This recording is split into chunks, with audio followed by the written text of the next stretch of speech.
Why did Donald Trump survive the July 13th, 2024 assassination attempt? And yet John F. Kennedy was killed on November the 22nd, 1963. And even go back to 1865, Abraham Lincoln failed to survive, and if you go forward, President McKinley failed to survive at the turn of the century. That's because Donald Trump, at this point in history, is occupying a far more significant place than those men did at those points in history when they were assassinated. I'm going to explain why.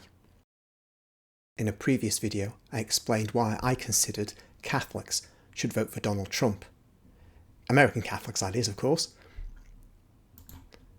And I gave some words of Pope John Paul II in his encyclical of about 1994, Evangelium Vitae, wherein he said that you can vote for someone who is not ideal from a Catholic point of view, that is, he doesn't support the entire outlawing of abortion, but is better than an alternative. And that's what Donald Trump represented.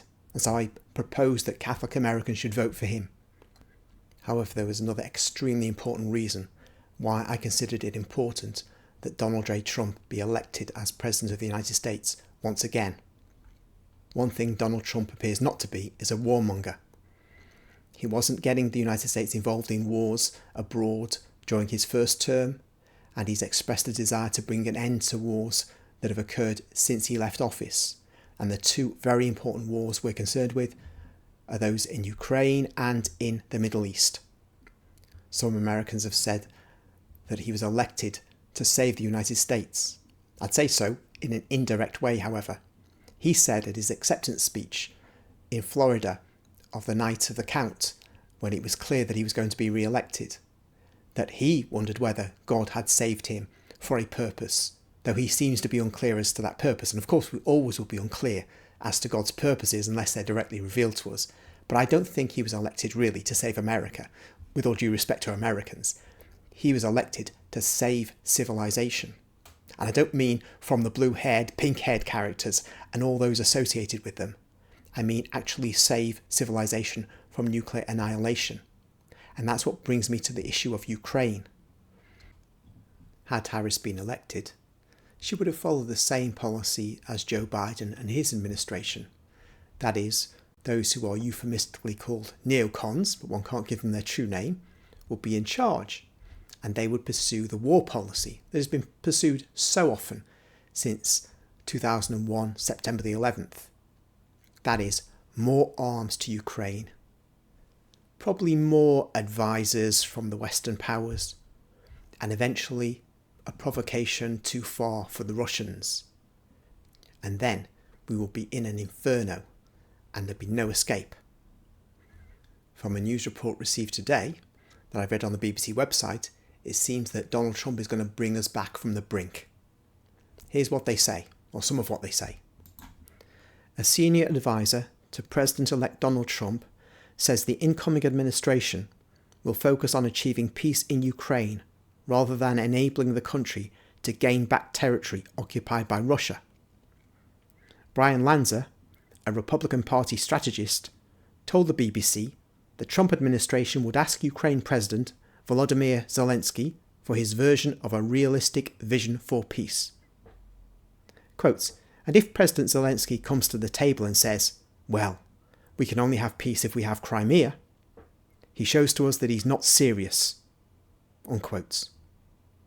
Quotes, Crimea is gone. Unquotes. So we have there a very clear statement of realpolitik.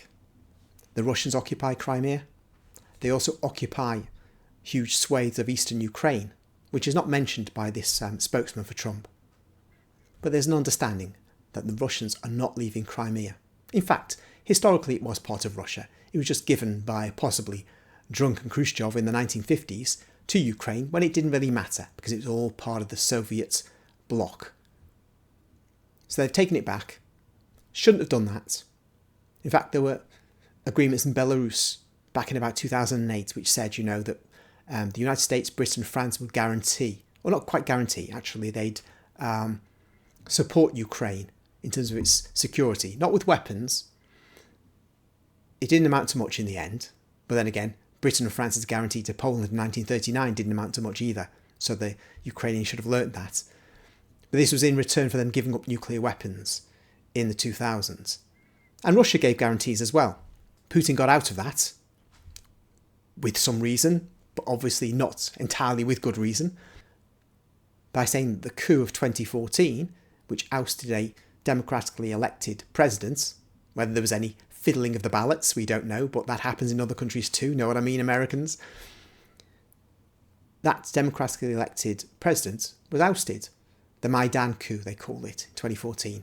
But behind it were international powers like the United States who facilitated the coup and consolidated the power of the coup leaders. And this is what Putin was saying. The state has changed. The state with which they'd reached this agreement back in 2008 or thereabouts was no longer the same state. And so he didn't have an obligation to honour that agreement not to wage aggressive war against Ukraine. And the rest is history. And then when Zelensky is seeking peace with the Russians, Boris Johnson, as an emissary of the United States, goes in and says, no, carry on the war, you must fight on. And that's been to the detriment of Ukraine, the destruction of huge amounts of its infrastructure, huge numbers of its citizenry, and it's on its knees. Well, it's time for that to stop. And it looks like President Trump is going to stop it. And he's going to stop us in Europe being embroiled in a wider and wider war whose limits one could never know. Mr. Lanza, Trump's political advisor since his 2016 campaign, did not mention areas of eastern Ukraine, but he said regaining Crimea from Russia was unrealistic and, quotes, not the goal of the United States, unquote. Quote, when Zelensky says we will only stop fighting, there will only be peace once Crimea is returned, we've got news for President Zelensky, Crimea is gone, he told the BBC World Service weekend programme. Quote, and if that is your priority of getting Crimea back and having American soldiers fight to get Crimea back, you're on your own. Unquote. And Bryan Lanza goes on to say, what we're going to say to Ukraine is, you know what you see? What do you see as a realistic vision for peace? It's not a vision for winning, but it's a vision for peace. And let's start having the honest conversation. I hazard a guess that one of the red lines for Russia will be a guarantee that Ukraine will never join NATO. And on that basis, they will cease their, what they call special military operation in Ukraine. Because what lies behind much of this is not just the coup of 2014, which ousted a pro-Russian president and installed a pro-Western regime, but it's the numerous promises made by NATO that one day Ukraine will join NATO. But NATO is a hostile force as far as Russia is concerned, and Ukraine itself has historically been the territory through which armies have gone to attack Russia. Napoleon in 1812 and Hitler's Wehrmacht in 1941. So one can understand that Russia is extremely sensitive to the military status of Ukraine. But the key thing is, in a war that Ukraine cannot win, but a war which can only destroy Ukraine, must be brought to an end for the sake of the Ukrainian people. And we know that's what Zelensky wanted, and that Boris Johnson and the United States government scuppered. And since that's what Ukrainians wanted of their own volition before external pressure was applied to them, I think it's important that Trump facilitates that now. And I think that is one of the key reasons why he survived that assassination attempt. The other conflict, of course, is the Middle East. And that's going to be a tougher nut to crack. Because, in my view, the United States foreign policy establishment is under the control of people who have huge amounts of loyalty to the State of Israel. And so it would be very hard for President Trump to bring about peace in the region.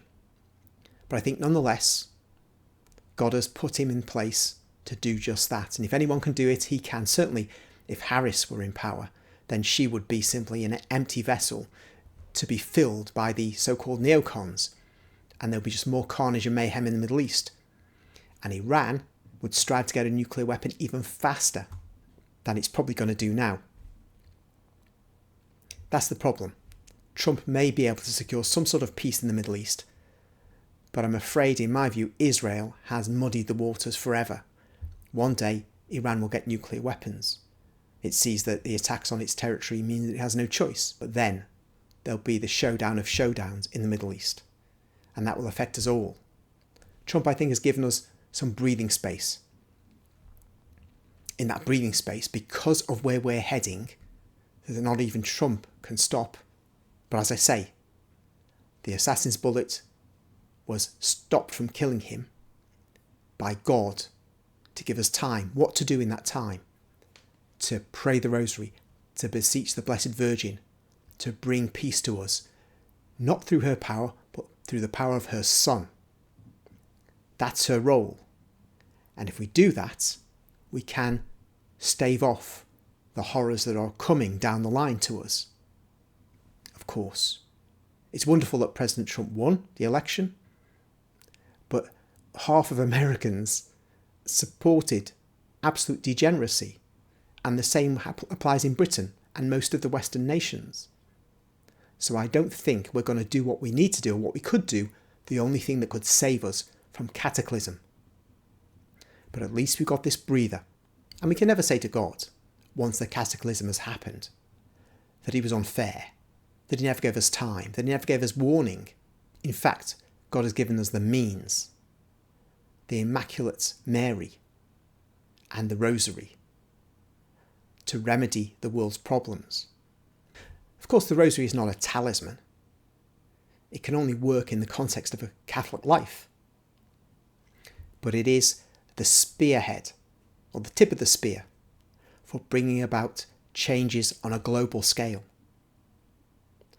That's what we saw when Fatima was honoured by Portugal and by Spain. They were kept out of the Second World War. They were kept free of communism, or communism was shaken off. Now we have other problems, but they all can be remedied by having recourse to Mary.